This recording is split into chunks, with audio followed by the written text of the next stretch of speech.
Welcome to our third annual holiday nail art series with me, Sarah, from Sarah's Nail Secrets. And Talia from Talia's Nail Tales. This year we're doing 12 designs, but we're going to space them out a little bit different so the series lasts until Christmas. So make sure you subscribe and hit the bell so you don't miss a tutorial. Let's get started. What's up, nail friends? In today's video, the theme is watercolor Christmas. So this is the design I ended up coming up with, which is so funny because I absolutely love them. But while I was coming up with this design and doing this design, I was really unconfident with my idea. I wasn't sure it was going to turn out cute, but it did. So let's jump into it. The first color I'm going to go in with is called Snow Satin. So this is from Glitterbels, and everything used is usually from Glitterbels, which you can get from my site, Nail Throne, which I will link in my description box.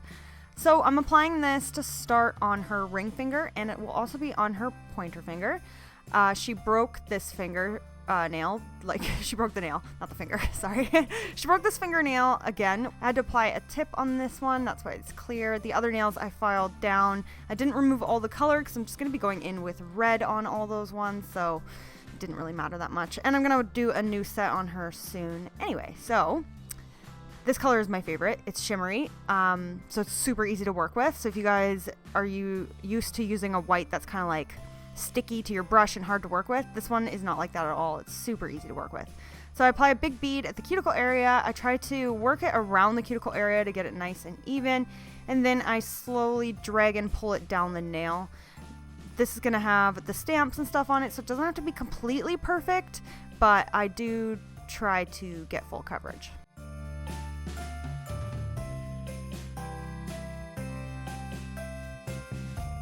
So once I've applied a little bit down, drag that down the nail, I obviously need to add more because I did not add enough at the cuticle area. So I'm just applying a bit at the tip, flipping my brush upside down and pulling and dragging that up the nail.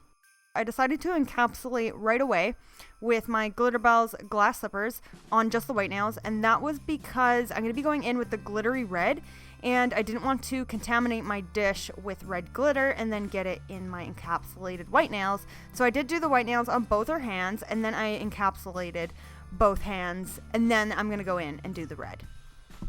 So the red I'm using is Garnet from Glitterbels.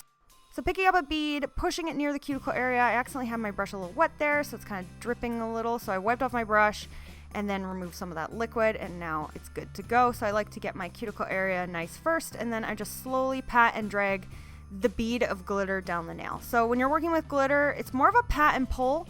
And then when you're working with colored acrylic, you can either pat and pull or paint it on kind of like nice and thin. So for glitter, I'm just patting and pulling until I get full coverage.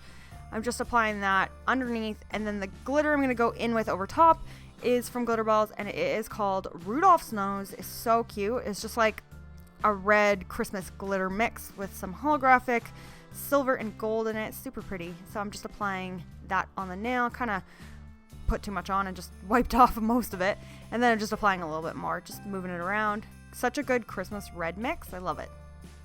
So I brought back the double camera angle for you guys for this video. I just felt like it this day.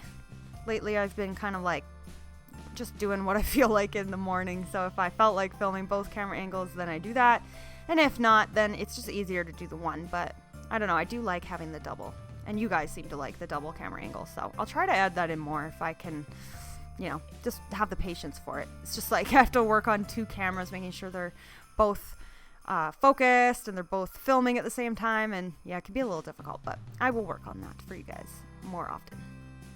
So I'm just applying this Garnet red on the middle finger here, not trying to get it perfectly even because I am covering it with that glitter. It's a little bit brighter than the glitter I put underneath, but that's okay because I thought it looked really good together either way, so it didn't have to match perfectly. So I'm just patting and pulling and dragging until I get it really even at the tip area. So that's how they look so far, and then I'm just encapsulating the plain red nails. So I'm going in, applying a big bead, and then getting it near the cuticle area, and then dragging that down the nail. I will use the glass slippers to create an apex, and then I'm trying to make it really nice and even at the very tip. So you guys probably know that in my Christmas series I am not finish filing because it's too much to film and edit, so I just skipped over finish filing. So these have been filed, and then I'm coming in with my Luminary Nail Systems matte top coat. And the reason I'm applying this is because watercolor does better on top of like a top coat, like matte top coat. And if you didn't, it could kind of bleed into the little scratches that are left there. So I'm going to go in here with my clear jelly stamper plate. These are the ones I'm going to be using, which is so funny because Talia used those too. So obviously they're great for watercolor because of the big space in the middle. So I put down some black polish. Of course, it's clear jelly stamper. And then I'm just picking up my image and placing it in kind of the center of the nail. If you get any extra on, you can just take a lint-free wipe and some acetone and wipe it off. Now for the watercolor. So I'm going in with these greens. And this little brush I got from Magpie Beauty. It's such a perfect watercolor brush. I don't think it's meant for that or anything, but that's what I use it for and I really like it. So I'm just picking up some of the darker green color and I'm just kind of like, this is actually so fun. I'm just kind of like filling in the outline. It kind of feels like when you're a little kid and you paint and you try to keep it in the lines. It was really fun. I really enjoyed it. So I'm just going in with that darker green, just filling it, or the medium green, I guess, and filling it in a little bit more. So you kind of want to place it on the nail and let it dry, and then you can play with the watercolor a little bit more, take out some color, add some color. It's really fun to work with. So I'm just leaving that like that while I move on to the other nail here, where I'm just doing the green, the darker green first, putting it into the leaves. The red dots, I'm actually going to use the stamp and fill in the dots because you guys will see it matches the red nails really nicely, the red I'm going to use for those dots. So once I've got my watercolor in, now I'm coming in and applying more color to the first nail. Like I said, you can kind of apply and remove and play around as much as you need to until you have a really dimensional look to it. I thought this turned out so cute. I love it. This is so easy to do. So if you're looking for something to do where it's a little bit more artistic and unique, this is a fun thing to do. Put down a stamp and then fill in with watercolor. This was actually, I learned this technique from Talia, who I'm doing this collaboration with. So now I'm coming in and applying those little red dots. And they match that red really well, so I thought it'd be cute. Instead of using watercolor to the red, I thought red would be really hard to watercolor and it would end up looking too pink, and I wanted this to be like really red. And that was perfect. So I also decided to do teeny tiny little snowflake stamps, and that's what I think really made this set, because I wasn't sure what I was going to do on this set. I kind of drew it out and I was like, maybe I'll do a couple little snowflakes, but I'm so glad I did, because if I hadn't added those snowflakes, the set would have looked really incomplete.